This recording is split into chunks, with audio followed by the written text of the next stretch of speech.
Welcome back to Chamber Exchange, the TV show. Again, I want to thank the sponsors that help make the show happen, and that's Bank Hometown and St. Vincent Hospital.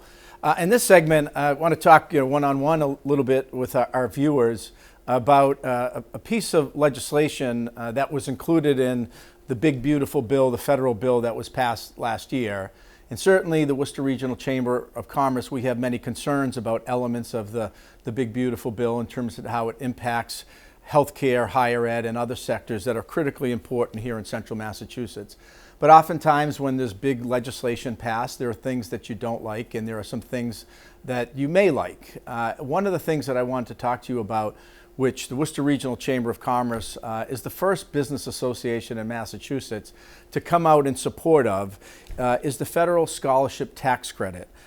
We recently, the Worcester Regional Chamber of Commerce, joined the Mass Educational Opportunities Council to help organize around Massachusetts and advocate that Massachusetts adopt the federal scholarship tax credit, which states have the option to do. Right now, nearly 30 states across the country have opted into this federal scholarship tax credit, which allows people to contribute off their tax liability to scholarships and nonprofit granting organizations, nonprofit organizations across Massachusetts. And the coalition that we're a part of is really a very diverse and extraordinary partnership of educational, nonprofit, philanthropic, business, faith-based, youth-serving, and community organizations across the state, including organizations such as the YMCA, the Boys and Girls Club, which serve children in every corner of Massachusetts. Together, the coalition represents nearly 5,500 affiliate organizations and more than 1.6 million people. The coalition, I think, reinforces that this federal scholarship tax credit is not about one sector or one community. It is about expanding educational opportunities for all children across Massachusetts, and of which 90% of all kids and families will be eligible to benefit from this tax credit. Massachusetts has long been a leader in education, but we're also seeing concerning trends in student outcomes and scores that threatens Massachusetts' #1 standard on a number of fronts. So we need to bring additional resources to help strengthen our educational position. Also, Massachusetts is consistently seen and is a donor state. What does that mean? Massachusetts taxpayers, almost on an annual basis, send more money to Washington in terms of their taxes and contributions than Massachusetts gets back. So we send more money to Washington than we get back every year. What the federal scholarship tax credit does, it allows Massachusetts to keep some of those resources here in Massachusetts and invest them in educational opportunities for Massachusetts students. Beginning in January of 2027, this new federal tax law has the potential to generate hundreds of millions of dollars in educational scholarships in support for children in Massachusetts. Current projections suggest that Massachusetts could receive $660 million annually.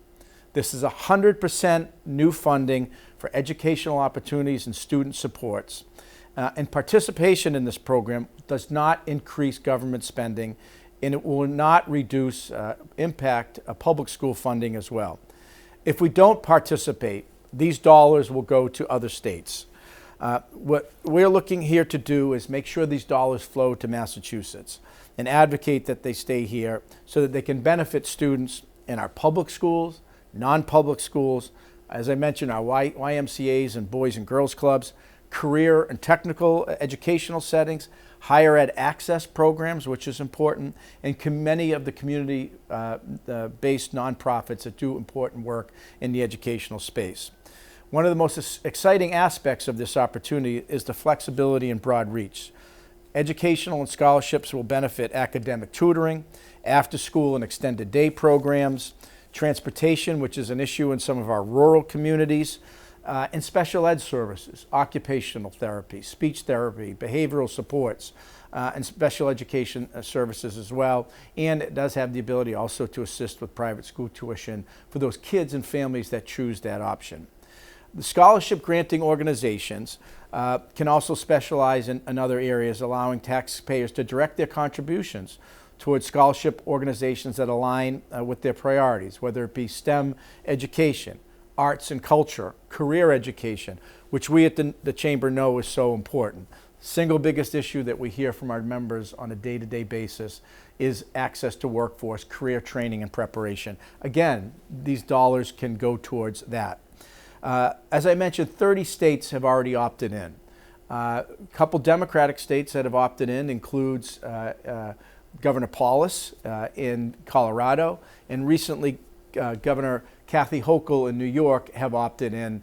What we are asking is, as Governor Healy waits for Treasury guidelines that are expected to come out in June, we are asking her, once those come out, to have Massachusetts opt in. We're also asking our state reps and senators, our mayors, school committee members, to look into this. We know that there are budget challenges ahead that we'll be facing here in Massachusetts, and some of those are a result of some of the things we don't like about the big, beautiful bill. That's why it's even more critical that we do everything we can to bring dollars back to support and augment a whole myriad of educational programs that are so important to our kids and families here in Massachusetts. So we urge people to look into this, talk to their state reps and senators, their local officials, and ask them when the time is right to ask Governor Healy to opt in and take advantage of this federal scholarship tax credit, which can support so many of our kids and families, important organizations and nonprofits that build community each and every day, especially in the educational space for kids and families. It's a moment for Massachusetts to lead, to innovate on behalf of our students, and on behalf of the Worcester Regional Chamber of Commerce. We support Massachusetts opting into this. If you're looking and interested in learning more, please go to macoalition.com. And that will give you all the information you need to know about the Massachusetts Educational Opportunities Council and our work in getting Massachusetts to opt in to this federal scholarship tax credit for our kids. Thanks for being with us on this edition of Chamber Exchange, the TV show. And as always, we thank our sponsors, Bank Hometown and St. Vincent.